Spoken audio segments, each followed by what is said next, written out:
Hello friends, welcome back to my channel.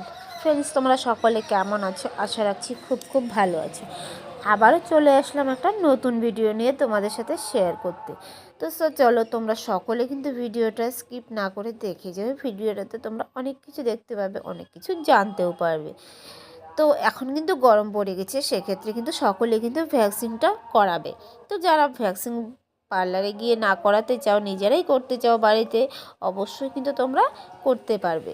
যেই প্রোডাক্টগুলো দরকার সেগুলো তোমরা অনলাইন থেকেও পেয়ে যাবে, বা যে কোনো কসমেটিক্সের শপ থেকেও পেয়ে যাবে, বা পার্লারের প্রোডাক্ট যেখানে বিক্রি হয় সেখানেও কিন্তু তোমরা এই প্রোডাক্টগুলো পেয়ে যাবে। আর এগুলোকে এনে অবশ্যই বাড়িতে তুমি নিজে যদিও করতে না পারো, সঙ্গে একজন নিয়ে নিলে খুব ভালোভাবে কাজটা হয়ে যায়। তো চলো, ভিডিওটাতে দেখাচ্ছি আজকেও কিন্তু ওয়াক্সিংয়েই। আর এই ক্লায়েন্ট আমার আজকের ক্লায়েন্ট, আর তার কিন্তু ওয়াক্সিং হবে। তো সেটা যথারীতি আমি কিন্তু ভিডিও যতটুকু পারি তোমাদের দেখানোর জন্য কিন্তু ভিডিওটা করি। তো মাঝে মধ্যে কিন্তু একটু এদিক ওদিক হয়ে যায়। তো যাই হোক, সেটা তোমরা একটু ম্যানেজ করে নিও। আজকের ভ্যাকসিনটা কিন্তু খুব সুন্দরভাবে আমি ক্লায়েন্টকে আগে একটু শুইয়ে নিয়েছিলাম, যেহেতু একটু হেলদি, বসে করতে খুব অসুবিধা হবে, তাই একটু শুইয়ে নিয়েছি। আর ভালোভাবে ভ্যাকসিনটা করছি। আর ভয়েসটা আমি কিন্তু এডিটটা যখন করেছি তখন দিয়েছি পরে। তো সেক্ষেত্রে আমি যখন ভয়েস দিচ্ছিলাম, তো পাশে তোমরা শুনতেই পাচ্ছ একটু কীর্তন হচ্ছে, সেই কীর্তনের আওয়াজে হয়তো তোমরা শুনতে পাবে। তো যাই হোক, সেটার জন্য কোনো প্রবলেম নেই। তো তোমরা সেটা একটু ম্যানেজ করে নিও। ওয়াক্সিংটা হয়ে গেছে, আর সেকেন্ড ক্লায়েন্টও ছিল, তারও কিন্তু ওয়াক্সিং হবে। যেহেতু তার একটু বড় হেয়ারগুলো, তো কাটিং করে নিলে একটু ভালোভাবে ভ্যাক্সটা গোড়া থেকে লেগে যায়। তো সেই জন্য কিন্তু আমি একটু কাটিংও করে নিয়েছি। কাটিং করে নেওয়ার কিন্তু তোমরা অবশ্যই একটু টেলকম পাউডার দিয়ে নেবে।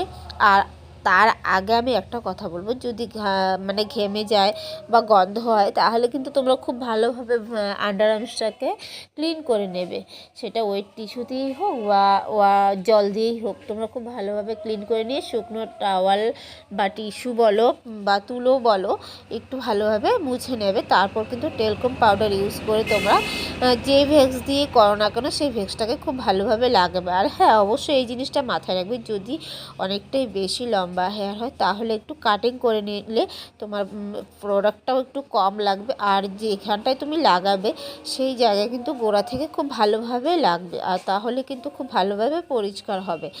আর পরিষ্কার হওয়ার সময় যদি মনে হয় যে না, কতটা পরিষ্কার হয়নি, তাহলে একবারের জায়গায় তোমরা কিন্তু দ্বিতীয়বার তৃতীয়বার এটাকে লাগাতেই পারো। তবে হ্যাঁ, এটা একটু গরম থাকে, তো যার যতটা গরম সহ্য হয় সেই অনুযায়ী তোমরা কিন্তু লাগিয়ে দেখে নিয়ে তারপরে ভ্যাক্সটা লাগাতে পারো। খুব ভালোভাবে লাগানো হয়ে গেলে, যার অনেক হেয়ার থাকবে সেক্ষেত্রে কিন্তু একবারে যদি পুরোটা ক্লিন করতে চাও, তাহলে ক্লায়েন্টের একটু ব্যথা লাগে। তো অর্ধেক করে করতে পারো। আর হেয়ারগুলো তোমার যেই পাশে থাকবে তার উল্টো দিক থেকে কিন্তু ভ্যাক্সটা লাগাবে এবং টানবে। আর ভ্যাক্সটা লাগানোর পর কিন্তু তাকে একটু ছেড়ে দিতে হবে 2-3 মিনিটের মতো, কারণ সেটা ড্রাই হয়ে যাওয়ার পর কিন্তু, শুকিয়ে যাওয়ার পর যদি তোমরা এটাকে উল্টো দিক থেকে ঠিকভাবে টান দাও, আর যখন টানবে তখন একটা জিনিস মাথায় রাখবে, যে সাইডের যে চামড়াগুলো আছে সেগুলো খুব ভালোভাবে হাত দিয়ে টেনে ধরবে, যাতে কোথাও কুঁচকে না থাকে। তাহলে কিন্তু একটু কুঁচকে থাকলে কিন্তু একটু ব্যথাটা বেশি লাগে। টান করে রেখে তারপর যদি তোমরা টানটা দাও, খুব ভালোভাবে কিন্তু হেয়ারগুলো রিমুভ হয়ে যায়। তো বন্ধুরা, তোমরা সকলে কিন্তু অবশ্যই কমেন্টে জানাবে আমার ভিডিওগুলো তোমাদের কেমন লাগে। তো চলো, টাটা, বাই বাই।